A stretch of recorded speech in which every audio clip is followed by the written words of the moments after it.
It was the most anticipated fight of the summer. As a matter of fact, the most anticipated fight in quite some time. Absolutely. Here you got Miguel Cotto, the Puerto Rican champion, and you've got Antonio Margarito, this defiant, unbreakable Mexican boxer. And these two guys got into the ring, and I'll tell you what, Russ, in the early going, it was Miguel Cotto.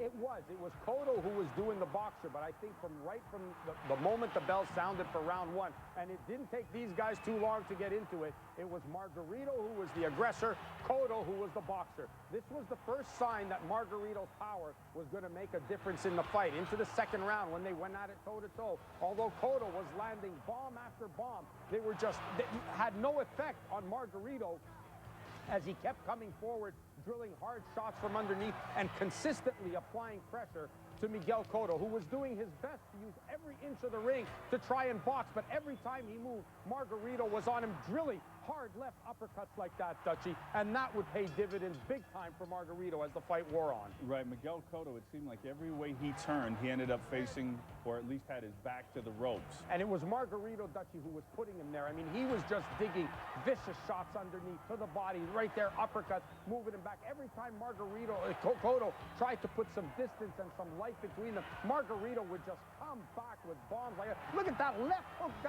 Cotto was flattening guys with that shot. Margarito walks right through it and comes on.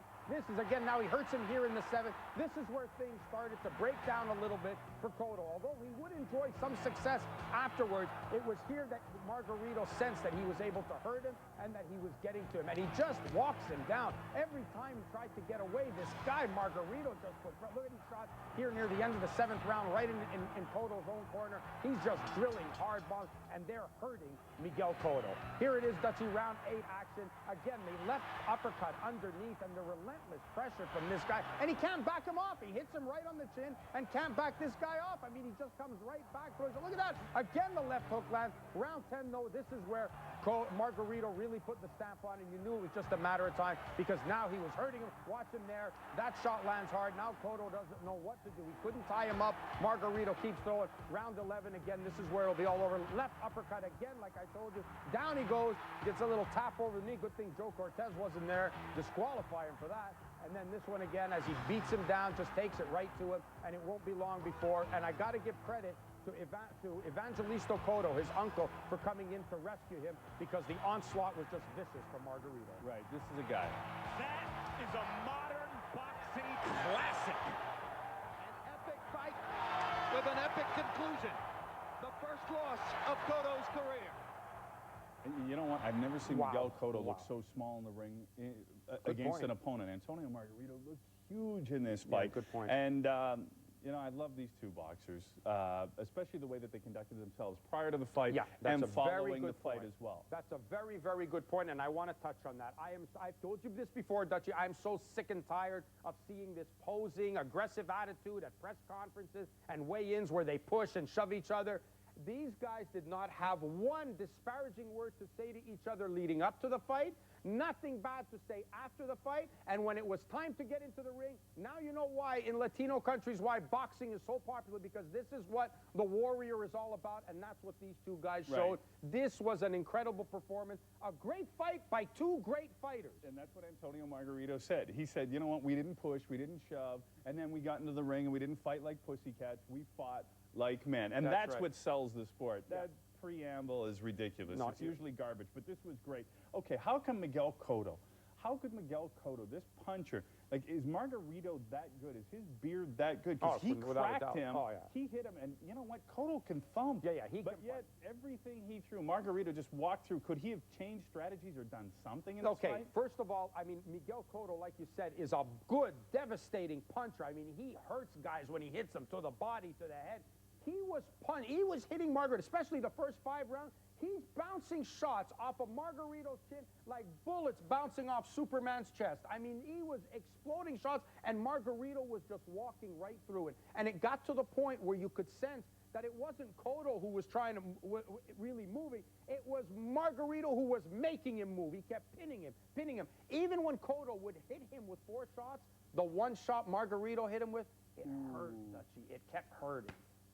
I tell you what a great fight. And in case you were not fortunate enough to watch this fight, we're going to replay it for you here on TSN. That is Monday, August the 4th. That is 7:30 Eastern Time, 4:30 Pacific Time. All right, we're just getting started here. When we come back, it is Jeff Left Hook Lacey. And I'll tell you what, he was involved in a very tough fight. You're watching In This Corner.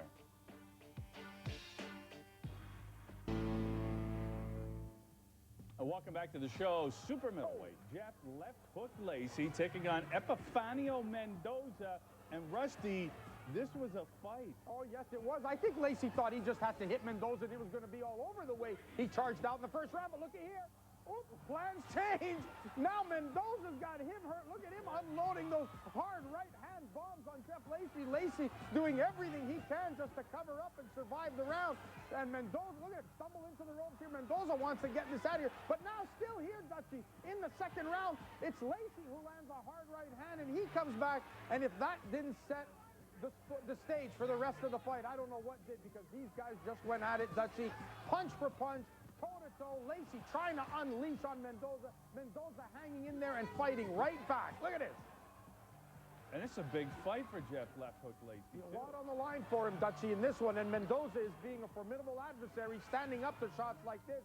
And Lacey, you could sense he's getting tired, because near the middle and late rounds, it's Mendoza who starts turning it on. Watch the uppercut underneath here. There it is, right up underneath from Mendoza. Lacey hanging on, and watch what he does here. Boom! He football tackles him right to the ground. He got a good, minute and a half rest after that, because Mendoza banged his head on the floor when he went down. But it's Lacey's fight in a majority decision. Yeah, but somewhat of a controversial majority decision, although I think he ended up winning the fight. But he said after the fight some compelling things. When he tackled Mendoza, when he was in trouble, that's crazy. He said that, but he said that, you know what, I'm a veteran guy. He goes, I did it on purpose. Yeah. He needed to get his bearings and get a little bit of a break there. Yeah. And then also he said some after the fight unusual things about the sport and maybe retiring when he's got all this in front of him, like Jermaine Taylor. Yeah, he's got the fight lined up with Jermaine Taylor, and right after the fight here with Mendoza, he announces to the Tampa newspaper that he's retiring from boxing because it's a dirty sport. But he didn't go into any details explaining what his motives were. He's got the fight lined up. The TV data said he's got Jermaine Taylor. The winner of that fight gets the winner of the Jean-Pascal-Carl Froch fight, which we'll talk about later. And now he's saying he's retiring. But, I mean, we'll just have to see if that holds up. I wonder if it's because he's come down from being on Showtime to now being on Friday Night Fights on ESPN, or maybe they told him Mendoza was going to be easy. I don't know. Well, you know what, though? Nothing's come easy. Ever since he went to fight Joe Calzaghe, it's been a downhill slide for him. Now, we got more action for you. Lightweight Jose Santa Cruz taking on a late replacement, Miguel Munguia. Yeah, and Munguia, no match for Santa Cruz. Santa Cruz too strong. Munguia came out, tried to do what he can early, but watch this here. Santa Cruz just too powerful. You'll see him, shot underneath. That one hurt him. There it is, left hook to the body. Oh, that's devastating, brother. That lovely left hook to the liver. Yeah, Santa's coming to town. Santa Cruz, 26-3, 15 KOs, undefeated featherweight. Carlos Velasquez, who defeated Yuri Yorkis Gamboa, your guy in 2006, I know, having his way with David Vasquez. And watch him land the left hooks here. He unleashes good combinations. I mean, this guy, you can see he's got skills digging to the body, good quality punches this guy's throwing, and he's got Velasquez hurt, and this one's over, Dutchy. Good win. He is 8-0, 7 by knockout, 124-pound tell. Bernabe Concepcion from the Philippines facing Adam Carrera, and Concepcion making pretty quick work of Carrera, and is now 26-1-1 with 15 KOs. And what a puncher. I mean, he hits this guy one shot. It's not combinations. No, 21-0. Mike Alvarado in a 140-pound tilt against veteran Cesar Bazan, who is 48-10-1. And Bazan was expected to test Alvarado, but Alvarado just kept coming back, digging hard shots, blocking. Bazan tried everything. I mean, Bazan's a warrior, but look at that short right hand there. Again, on the inside, Alvarado just digging him shots up underneath, and you'll see he'll hurt Bazan here, and he just can't hold him up. Bang, a fourth-round knockout. I mean, good, hard shot. Look at this, and down Bazan goes. Yeah, he goes to 22-0, 15 KOs for Alvarado. 108-pounders, undefeated. Giovanni Segura gets up a quick start, knocking down Colombia's Cesar Canchilla, but that was pretty much the last highlight for Segura. Canchilla would get off the carpet, and he would take over. And this was a great fight. Too bad it was on the undercard. scorecard of Cotto and Margarito because everyone's going to remember that one. But what a fight here for Conchilla as he comes back after being behind early. Segura came out like wildfire in the first 3 rounds, but it was Conchilla who came on to win a unanimous decision. A great performance by him. Right, he goes to 27-1, number 8 ranked veteran middleweight. Raymond Joval. You can always tell when Joval's in the ring because of his unusual haircut, taking on James McGirt Jr. That's Buddy's boy. Yeah, and he's coming off of a loss in his last fight, so this was important for him, and they took on a tough guy in Raymond Joval. And you know what? I'll tell you what. I think Buddy McGirt said he dropped Joval twice in this one, and I think this shows that, you know, that Buddy McGirt is somebody to be reckoned with, but he couldn't get Joval out of there, but he goes on to win a unanimous decision. Highlights brought to you in part by the rally-inspired Mitsubishi Lancer lineup. Which Lancer will inspire you? I tell you what, I always see the highlights when we roll them in like that, and I'm thankful I'm not a boxer, but there's another card going on in Montreal this week. Yes, absolutely. This Friday night, it's going to be another ESPN show. Sebastian Demers takes it. He was supposed to fight Zuniga, but now there was a change of an opponent. Now he's jumped from the frying pan to the fire. He's fighting Dionisio Miranda, so that's going to be a tough fight as well. But again, it continues. Boxing stays busy, baby. Right, I love Miranda's nickname, too. He's Colombian. Yeah. Mr. Knockout. All right. Coming up, we got more big news from Montreal. Not only they got a card coming up, but Jean Pascal, one of the local fighters, is going to get a title shot, and Russ's outstanding 8 comeback champions. You are watching In This Corner.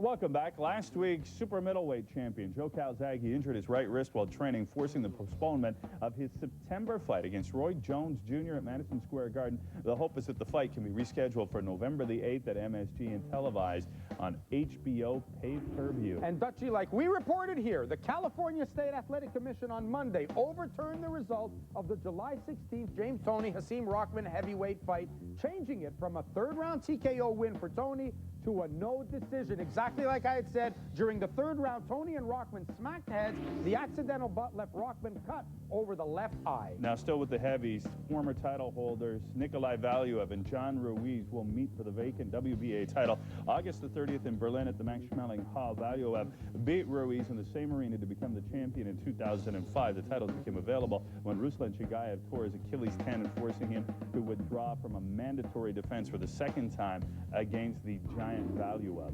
And Dutchy, lightweight contender Amir Khan, Britain's newest boxing sensation, has confirmed that Jorge Rubio will be his new trainer. Khan went to America and met with a couple of top trainers before deciding on Rubio, who currently works with my favorite unbeaten featherweight, Yuriokis Gamboa.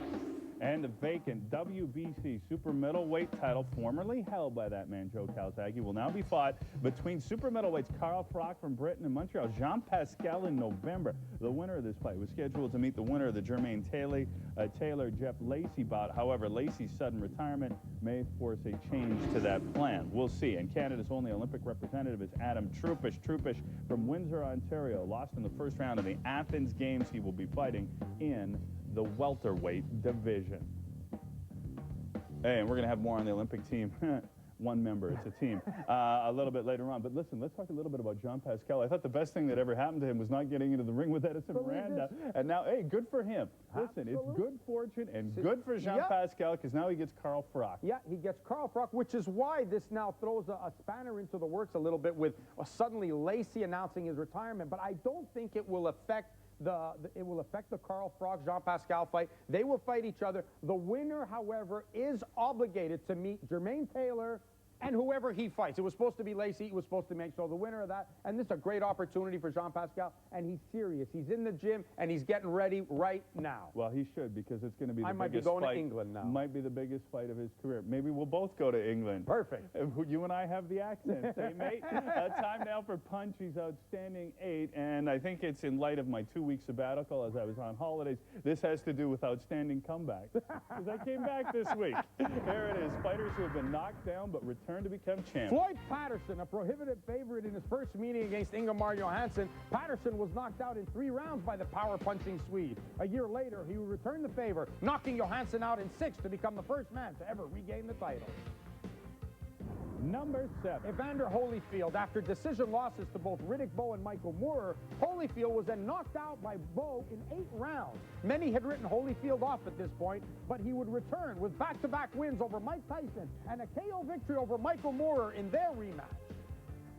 Number 6. Roberto Duran. Duran suffered defeats at the hands of Marvin Hagler, Robbie Sims, and a crushing KO loss to Tommy Hearns. Almost 5 years after the loss to Hearns, Duran would become super middleweight champion of the world by defeating Iran Barkley.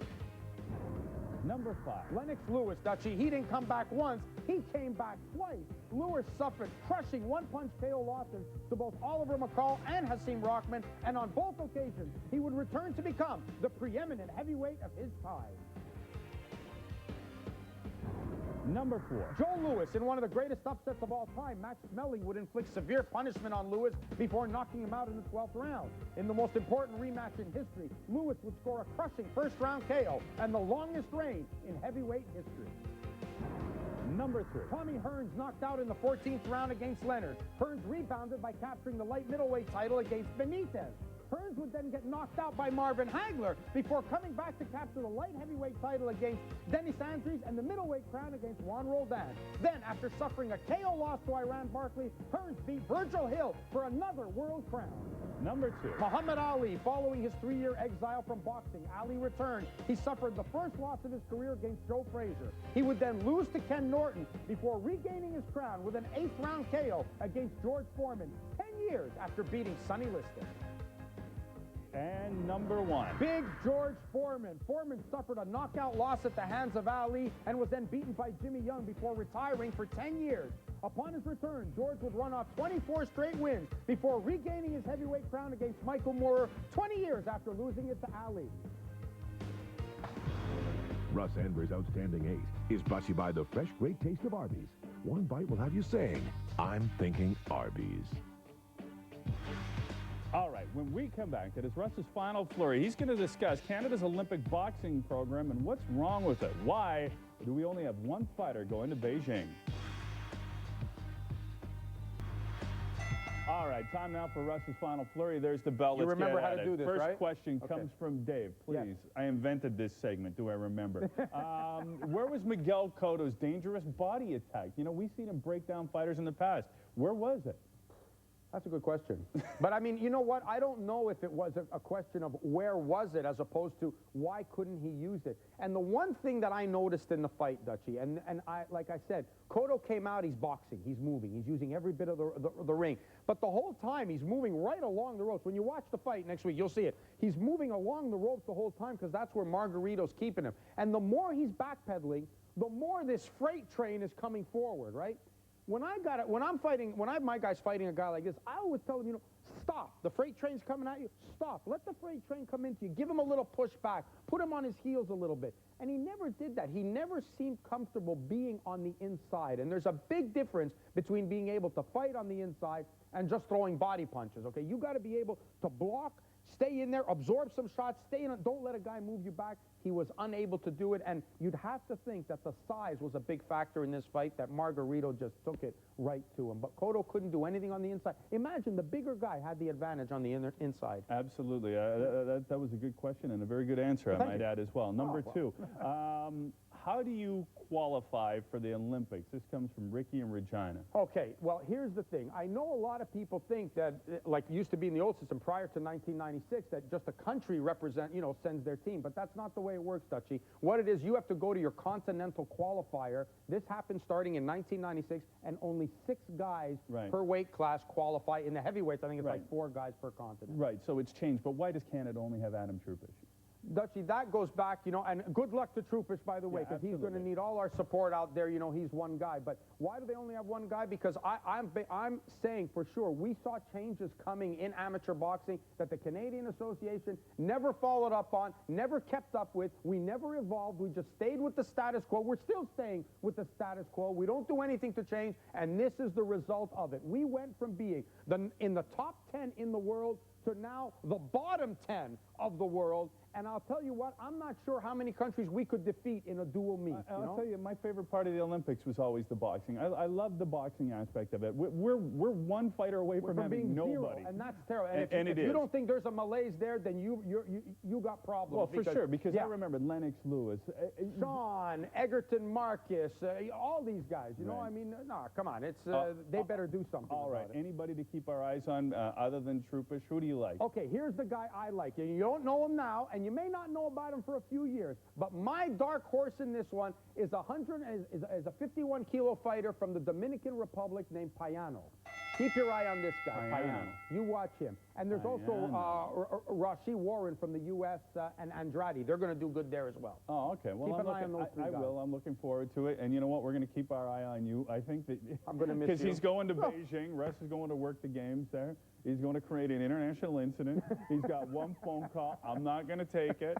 But no, it'll be fun. Good for you. I'm going to miss doing the show, but it'll be fun doing it. I'm going to be there with Vic Rauter, so we're going to have a good time doing it. And I'm looking forward to seeing the new wave of talent that we're going to be talking about in a few years right here on this show. I'm going to get a look at them right now. Also, when you come back, though, we're going to discuss why the Canadian boxing program is in such a sad state. We'll get into a little more detail, and that'll be on the next edition. From all of us here, thanks for watching, folks. Join us next time for In This Corner. We return following the Olympics. That's Thursday, September the 4th. From all of us here, have a great summer. We'll see you in September.